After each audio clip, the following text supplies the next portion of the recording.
Welcome to VIA News CEO and Founder Interviews. Today we have the pleasure to be here with Goncalo Henriques, the co-founder at Hillthread and curator Sockcess. Gonçalo, how are you? Fine. And you? Really well, thank you. Before going into all the things that you guys been doing, I want to know a little bit about your background. Okay, so I studied industrial engineering here in Lisbon.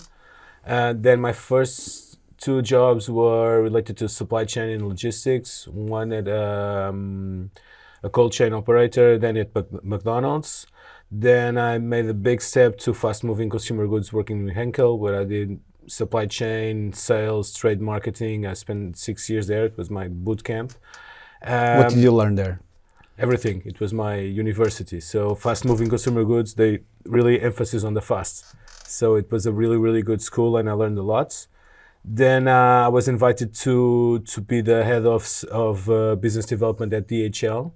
And when I was in DHL, I visited a lot of all types of industries in Portugal. So I learned a lot about the shoe industry, and then I had the idea to create Undandy. So it is a customized shoe brand. You can customize your shoes in billions of ways, and I co-founded it with the actual manager now, and spent 2 years there.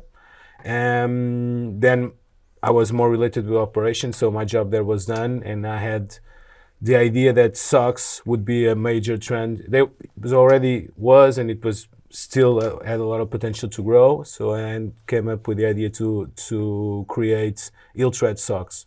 So the first idea was to Yes, tell us a bit, what is Hillthread today? Yeah, well, Hillthread started in the first web summit here in Portugal, when I saw that all the main speakers had colorful socks. And then I started studying a little bit the market, and saw that we had two very different extremes in the market. We had happy socks and that kind of brands with a lot of, let's call it childish or more juvenile patterns, like pineapples, cherries, and cucumbers and all that stuff. And had all the traditional brands that didn't put a lot of color or a lot of cool patterns in the socks. So the first idea was to do cool socks with no drawings in it, just cool patterns. But then, in the marketing way, it was a little bit empty. So we wanted to aggregate that with some passion. And me and my co-founder João, we are big petrol heads. We love all cars, motorcycles, everything. So why not do socks inspired in iconic cars?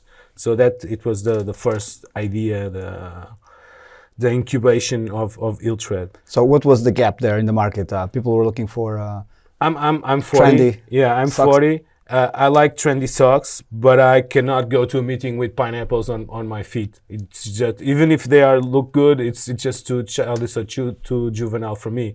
So I like colorful socks, but I also like a connection with that. So the cars do a really cool analogy. Every time I put a pair of socks in the morning, I'm remembering the car, and it's something I like. So it's a very cool attire to my daily wardrobe. Where does that work, that kind of socks?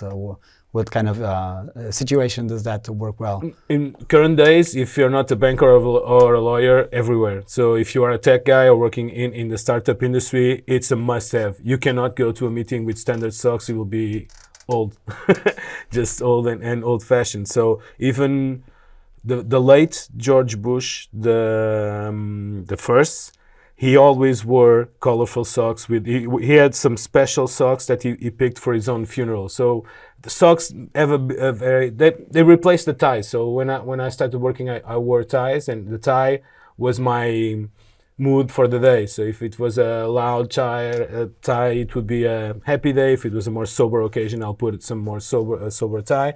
And the socks replaced that. So no one wears ties. I don't wear ties. You don't wear ties. Only bankers and some lawyers.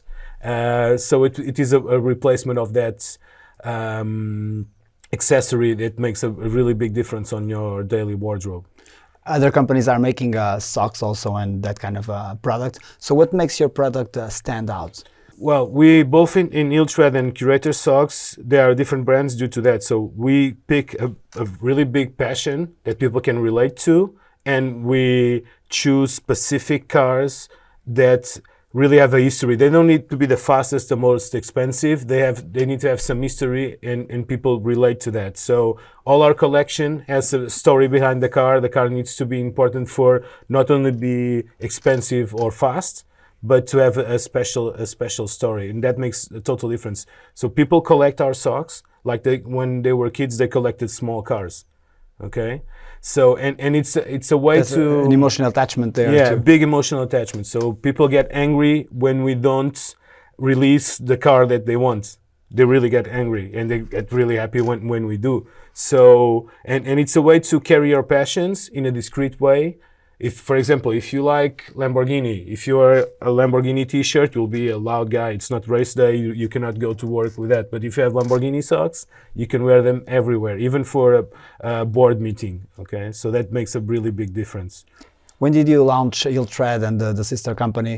How long ago was it? Yeah. So Iltred was a collection of failures that end up in a big success.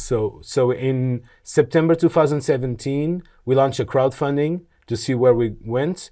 We spent 4 months working on ads, and the results were really disappointed. A big disappointment. So what do you think fell there? yeah, we expected that the crowdfunding platforms will help channel some traffic into our websites, but they don't do anything like that. So selling on a crowdfunding or selling directly is exactly the same effort. You need to put even more. You need to put even more effort when selling on a crowdfunding, even if you are in Indiegogo or Kickstarter, because people need to understand that you are serious, that your product is good, and you will be able to deliver, and then they buy. If you are selling on a website, they assume that It's more direct. It's more direct. They assume the product is available, and that works. So the thing is, crowdfunding is good if you need a lot of money to develop or produce the product, but it's not our case. Socks are not that expensive. So if you have a product that you can buy small quantities, just go directly and make your own website. You'll spend less time, less effort, and then you need to invest on digital marketing or other ways to get traffic to your website. But it's a lot easier than directly to the crowdfunding. Yeah. So we spent a lot of time on that. That didn't work, but we produced the socks anyway. We started selling on some stores here in Lisbon, because my experience with Zendendi is that the cost of acquisition of a new customer is really high when you are on digital. So people are investing more and more. It's like a small... Prices are going up in terms of marketing. Yeah, demand is going up, prices are going up. So it was not a good strategy. So our focus was to focus on retail, and then had our website just to work on the repurchases. People would find our product in stores, and then they will rebuy on our website. So we tried that for 3 or 4 months. Then we launched we spent 2 days launching a Shopify website that we did some sales on Christmas, and we really struggled getting retailers on board. Then we decided, okay, let's put €1,000 in digital marketing, Facebook ads. We'll do it ourselves, really simple, just to see where this trends. And we started making money on day one. So that was really a nice surprise. Yeah. So then we sold €6,000 in the first month, 12 on the second. We just did 300K in socks in the first year, just with the really small budget and with no investment. Walk us through your marketing strategy there. So what really worked? Was it Facebook ads? Facebook ads, yeah. We tried everything. We tried Reddit ads, Google search, Google display, Facebook ads, because it's an impulse buy. Why do you think that is? It's an impulse buy. So we sell the socks at €10 a pair. It's not that expensive, but it's not cheap. You can buy 5 pairs of socks that do the same thing for the same money in H&M or Zara or whatever you want. And we tried doing some ads with the price, and that didn't work, because people went to go to the websites and they just, oh, I love this car. They just add to the basket, and then, okay, they say, let's do it. We spend €50 in socks, but it has a really passion behind it. So it's really an impulse buy. I think if it's an impulse buy, Facebook, if it's a purchase that you need to consider and compare, for example, if you are buying tech or buying a helmet or buying even a backpack that you need to study what's the best option, it's more expensive ticket. Google will work along with Facebook, but for impulse buys, for us, it does not work. That's really interesting. Tell us about your experience. So you work with Undandy and Ankle and DHL. Tell us, how did that help you create what you guys are doing right now? Yeah. So all the background I had in supply chain made the hardest part on sometimes creating a business is getting a supplier and getting the operation going really easy for us. So, and then it made possible just to me to go to a factory and explain them how they can create a customized shoe in just 2 weeks, and it's possible to get everything organized, and it's not a very big deviation from their standard operation. Okay, so I had the idea when I was visiting Auto Europa, a car factory, and I saw they had a convertible, an SUV, and then a standard car in the line, and the only difference is they had to prepare in advance all the parts for each car. So if you are doing a shoe, if it has 300 different colors and everything, it's just the preparation to get the right parts at the right time in the factory. So it's not more complicated. In the socks industry, it made me understand really fast that, for example, it was not possible to do really small runs and do customized products, work together and adapt ourselves to the factories to make possible for, we started producing 30 pairs at a time. So it was really small batch, and us helping the factory not to make that a big burden helped us grow with them and made this deal possible, and in the way it was. Also, all the learnings when I started Undandy with Rafik, we didn't understand zero about e-commerce, and it was a lot of dreams like change the color of the buy button and you get a 5% increase in the conversion rate. Do this, do that. You did all that A/B testing, but yeah, I did all the A/B testing, but at the end, as Rafik said and really well, it's just a similar business. If the focus is not on the product, you can have all that done, but the business will not grow.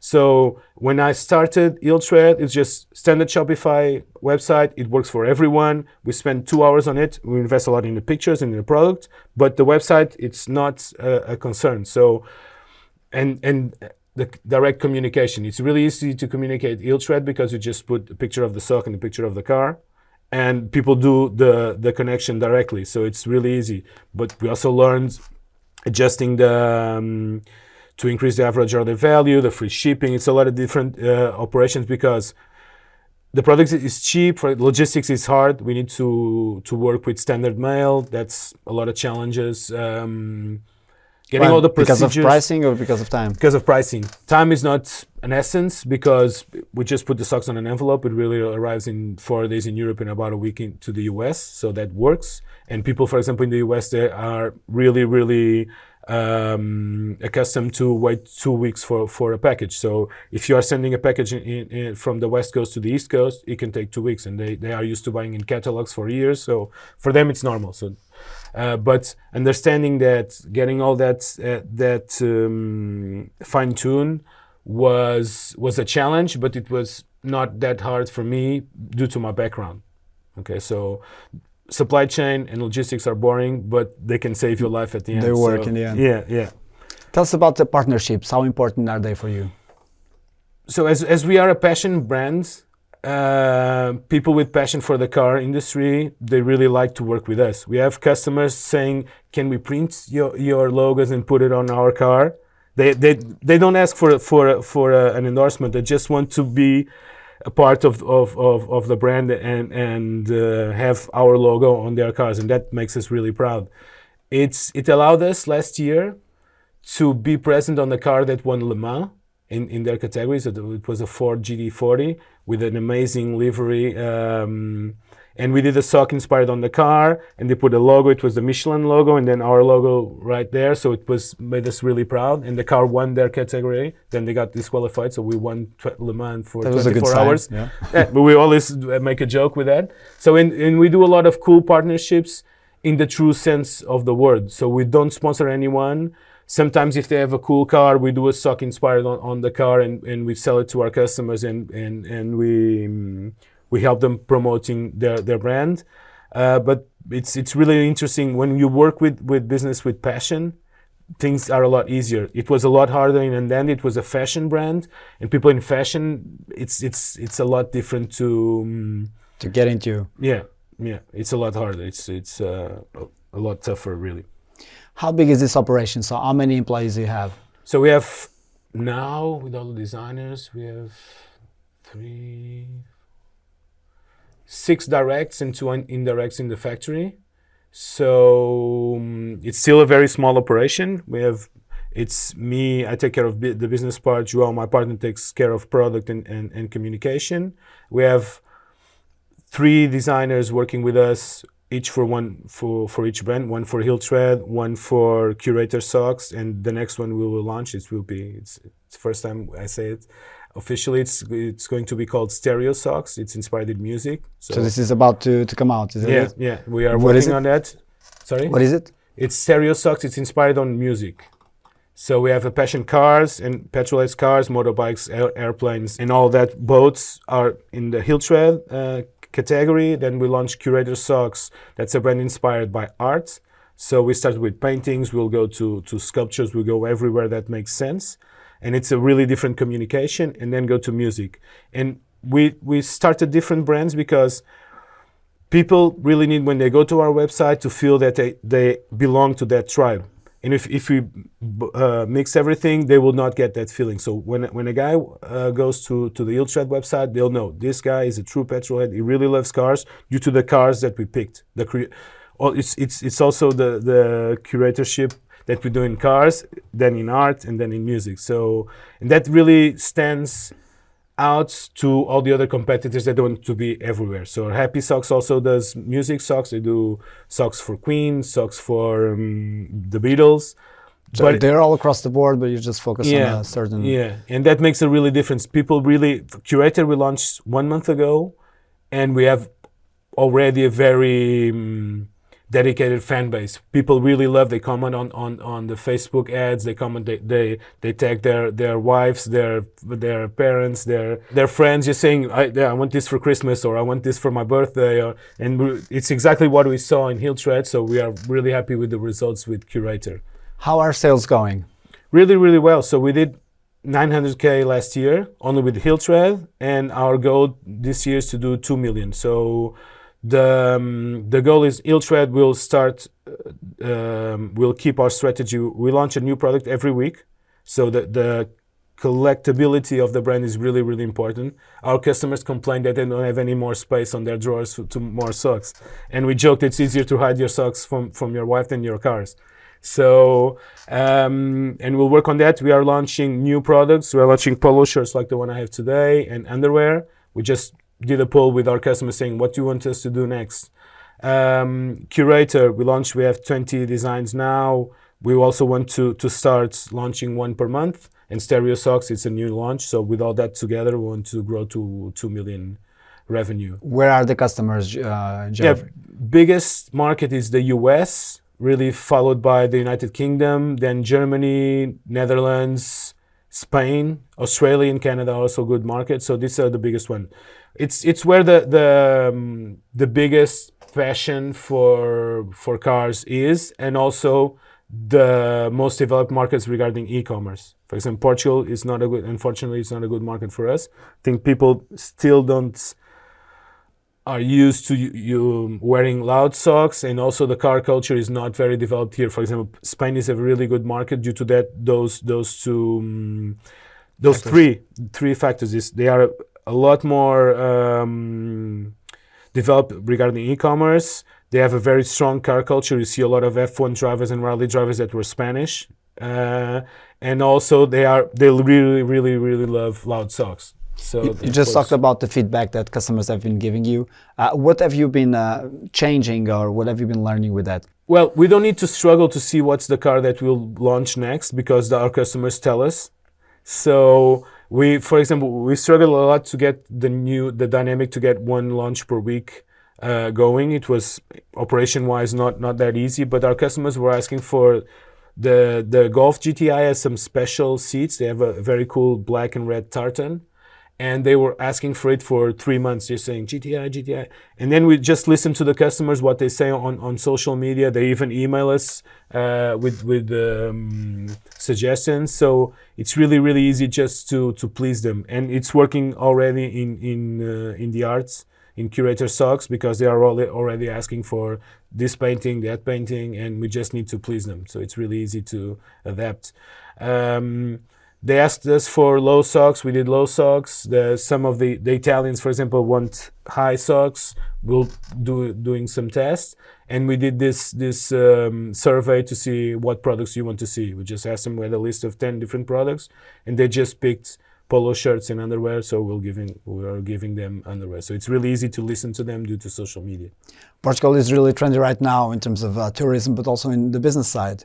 What do you think is the role of your company in the Portuguese startups fabric? Well, the role. So we export 99.9% of what we do. So we are, I think, a really interesting company for the Portuguese industry. Everything is produced here. All the designs are national. So we are a company 100% Portuguese. That's really interesting. I think Portugal right now is looking for all miracles and tech companies, and we see all the big investments are done in that. But I think it's looking for 10 unicorns. It's not going to happen. And Portugal should. Why do you think that is? Are we too small?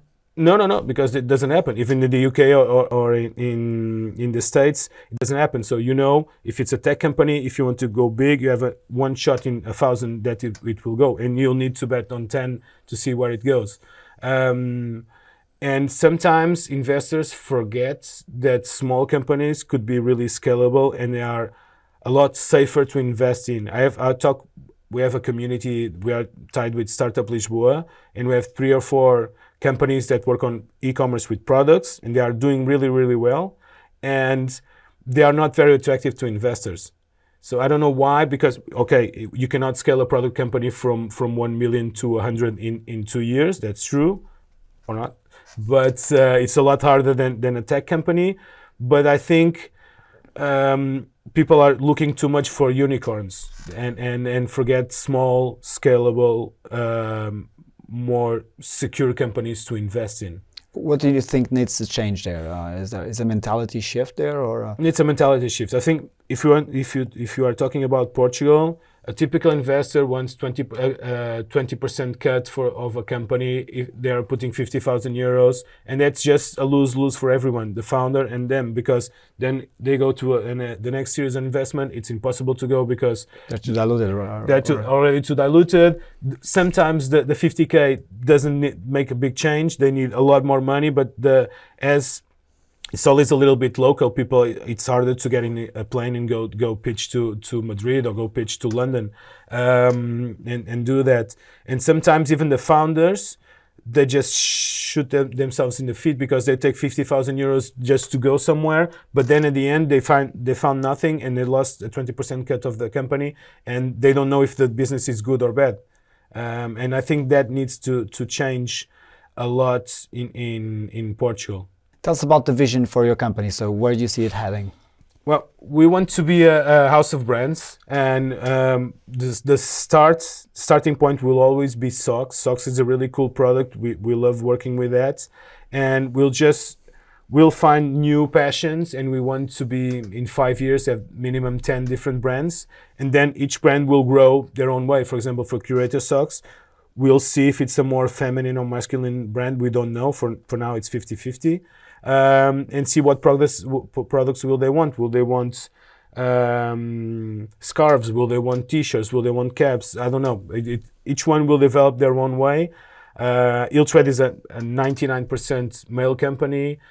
Curator Socks, I don't know. Stereo Socks will be similar, I think, because at the end, we think even if we take more bold patterns that it's a unisex product, but colorful socks are more a man product than women. Even Happy Socks, they sell 70% to men and 30% to women. So we'll see where each one goes. I think it's a lot interesting. It will make us a lot more interesting to retail if we go to a big retailer like Corte Inglés or like Harrods and say, we have these 10 brands, just pick your favorites here or just pick our best sellers, and you can put it on a shelf, and people will choose their own passions, and you can cherry pick. If I like cars, I like music, I like art. For example, me, I'm a music and car guys, but I think I love music even more. So Stereo Socks, it's our really new passion, and I think it's going to be really, really interesting. and that's the future. Well, it's the vision for 5 years. It's just grow the number of brands, and each one will go organically where it makes sense for that community. Tell us about your funding strategy. Well, again, the funding strategy for Iltrad, it's a success made of a lot of failures. So the first funding was the crowdfunding. Didn't happen. Then we had a very interesting investor from the Netherlands. We went all the way, and we just bumped in when we are negotiating the contracts. That just didn't make it. So we were struggling with cash because we had a lot of investments for 2020 that needed to be done last year, but we made it. So for now, we are going to minimum launch these 3 brands, see where they go, and see what we can do with them, and then we'll go look for funding in a more, let's say, robust position. So now I think we have 2 very strong successes, even if Curator Socks has 1 month of live, but it already makes money on their own.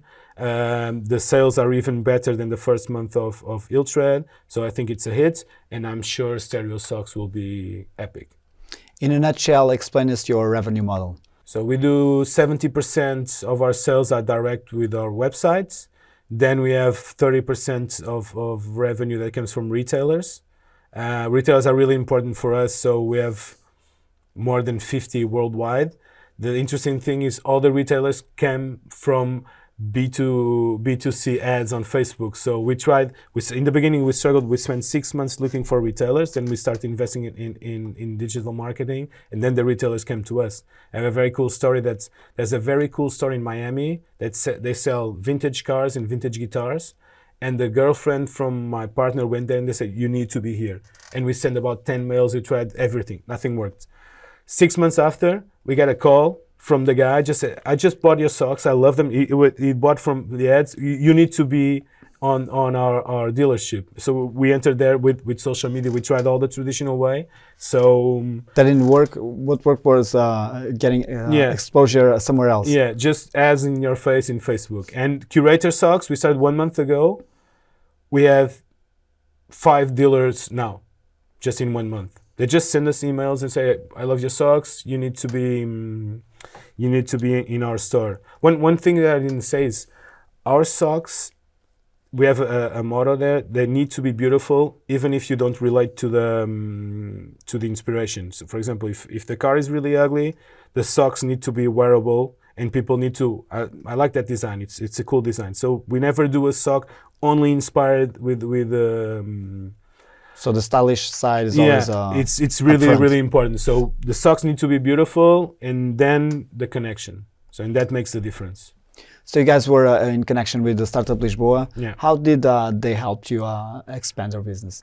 Well, they are amazing. To be honest, I don't say, it's really rare for me to say good things about state organizations, but Startup Lisboa, it's really a different level. So they are really direct with you, really helpful. If you need something with them, they will make it happen. They have really good connections everywhere. They put the startups talking together and helping each other. So I truly recommend for any startup in the seed stage or even later to go and pitch them and see if they can get incubated there, because the help they given us, it's really amazing. All the team works really well. I only have good things to say about them. Why do you think more companies are choosing Lisbon to set up business? Well, it's cheap. It's sunny. The ambience is really good, and the cost of living, it's a really interesting opportunity. So we have now, with all the changes that they had in the last 10 years, we are a really cosmopolitan capital. So everything that happens in Europe, it will happen in Portugal. It's my hometown, so it's an amazing place to live, but you are close to all important capitals. You are 8 hours from New York, 2 hours from London, 2 hours from Paris. So flights are really cheap now. That's interesting. And you can, with the same budget, you can have twice the people and twice the quality of life. So the thing that's happened, that people are just stealing coders from Ireland, just saying you will earn 20% less here, but the cost of living will be 50% less. So it's a really good value proposition. Also, the community is really growing, so it's now really interesting to have all the events and everything. So it's now, I think it's a very good proposition. It's easier to live. It's hard to live in Paris. It's hard to live in London. There's other positive things, but I think that's the biggest takeaway. Yeah. From your experience, what do you feel is the future? Where is the e-commerce industry heading? Well, that's a big question. What do you see as the biggest trends coming in terms of selling products online? Do you see this coronavirus changing anything in the way we do business? Well, what's your take on that? Maybe. I think e-commerce is here to stay, but it's not going to take over retail. I'm 100% with all the retailers that say e-commerce will take a 35 position market share and the rest will be retail. You still need retail to see the products, to have contact, to provide an experience that you cannot do online. But for simpler products like ours, it's two-dimensional. It's a sock. As long as the reviews are good and the quality looks good, you can buy them, and it's not a big investment. But I think this was history 5 years ago, but people are still talking about it, so I will talk it. So I think omni-channel, it's not a new trend. It's here now. So, for example, if you are with a big retailer like Decathlon, you need to see, test, and then if you want, you can buy in the store and deliver at your place. You can buy in your place, get delivered, and return it in the store. So people need to have all that worked up. It's a lot more complicated when you are working with big organizations. For us, it's obvious. But I think that's not a trend. It's a must-have now. So people need to, and we'll later, when we have 10 brands, we'll create a showroom for us when people can see all our socks. They can choose and they can get them immediately.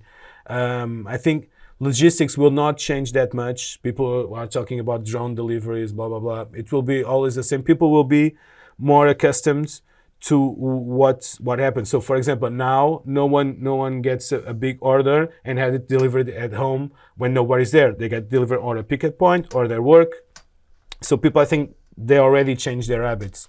For me, there's not a big revolution in logistics. And people are always saying, you don't have tracking on your orders, you don't have this, you don't have that. People want to predict where are they going to be delivered. And that makes sense for very specific products. 99% of deliveries, we don't have any tracking and people just don't care. They'll get their socks in a week. They are accustomed to that. If you are delivering medicines or a very expensive product, maybe, but I ordered a 600 euro helmet from a store in Spain. They took 5 days to deliver it. It's good. Delivered in my workplace. What more? I think technology makes a big difference, and one thing that scares me, it's the dependence that you have on Facebook and Google. So I have all my chips on just 2 companies, and even if I tried other revenue models, they won't work. And it's the problem with 90% of e-commerce companies. So people spend time on Facebook, they spend time on the Google platforms, and that's where you can show on the ads. For example, if I do ads, I try that on car magazines, they just don't work. I don't know why, but they just don't work. So that's a big problem that I think they have too much power now, especially Facebook. They have too much information. If they have Instagram, Facebook, and WhatsApp, it's just too much. They know everything about my life, and I think that's dangerous to have that much power in one company. What do you think needs to be done? I think they need to be split. Tackle that. You have to be back to where we were in the start. You'll have Facebook, Instagram, and I'm talking against myself because if that happens, I will take a big hit in advertising. So the efficiency is. Facebook can see that I talk a lot about cars, and for example, if I say a lot BMW, and I talk about with you BMW on WhatsApp, and we exchange a lot of messages, and I put the brand of the model, they will then see that I follow a lot of BMW pages on Instagram, and they will show you my ads in Facebook for the BMW. So it's hard to battle that. I think TikTok will have a say. Unfortunately, it's not my demographics for now because our customers are between 30 to 60. What more can we I see? think that's tending to shift as time goes by. Yeah, exactly. Now, maybe we have a risk with the cars because the millennials, the Y generation, Z generation, they don't like cars. They just Uber everywhere. They don't have the passion for vintage cars that people our age have. Even if I ride an electric car every day, my youth was spent seeing rally races and Formula One races. So when that really sticks. We'll have electric races, we'll have everything, but I don't know where the evolution will be. What more? I think technology-wise, I think people need to focus more on products than in technology. If you are talking e-commerce, so people know what a standard e-commerce website is. You don't have to deviate from that. Every time you deviate, I make mistakes. So it's just a standard e-commerce website. And focus on the product and how you get the connection, the emotional connection with the product. That's what, for example, Farfetch does. So they have all the brands and they curate everything. So when they present the things to you, they are really curated to your taste in the brands that you like. AI is already here doing that. I think the evolution will not be that big because the other part of the work is getting to understand how people react to some things and to really program well so the AI can learn. What more? Mobile is here, so everything needs to be mobile. We sell 90% of our sales are mobile. I think e-commerce has a really, really big space on fast-moving consumer goods retail. Okay, that's the next phase. For example, getting groceries at home online in an easier way, but that part, the logistics really complicates it. For now, it's still physics. What do I have more to say? Payments, it's PayPal, cards. Even if you don't have the card, we'll have a code or something. Security, there's not big security and fraud. I think it's not a big issue. It's being really tackled. I don't know. Gonçalo, you're an entrepreneur yourself. Share with us a good piece of advice with young entrepreneurs. Never trust what people say. Even what you say to yourself. For the first year, I was always saying that socks inspired by cars are dumb. It's just a ridiculous idea. People always said, you had a really good thing with Undandy. What are you doing with doing stupid socks inspired by cars? And I always doubted myself, and it was really interesting. I liked cars. I had the time, so I was developing the brand not full-hearted, and it really worked. And never, always test. Everything we did in Hiltred was incorrectly was based on the experience I had with Undandy, and everything was different. Everything. So even if it's exactly the same. Just the passing of time, 1 year in our time makes total difference. A business that didn't make any sense last year, if you test it now again, it may make total sense. So it changes completely, test. Regardless of your experience. Yeah, exactly. So for example, one of the main advices I give is if you are looking for an e-commerce product or something to sell, just do the website, get some pictures, don't care about the product, do 100 sales, and then give the money back to the customers and say, thank you for your experience. And then if that works, just go spend money on the product and developing it, and then we have everything, just invest. But the easier ways, you can get a Shopify website in 2 hours. You can set everything up. You can just spend €1,000 in Facebook ads or Google and see where it goes. And it's really easy to test that way. Gonçalo, thank you very much for this interview. Yeah, thank you for the opportunity.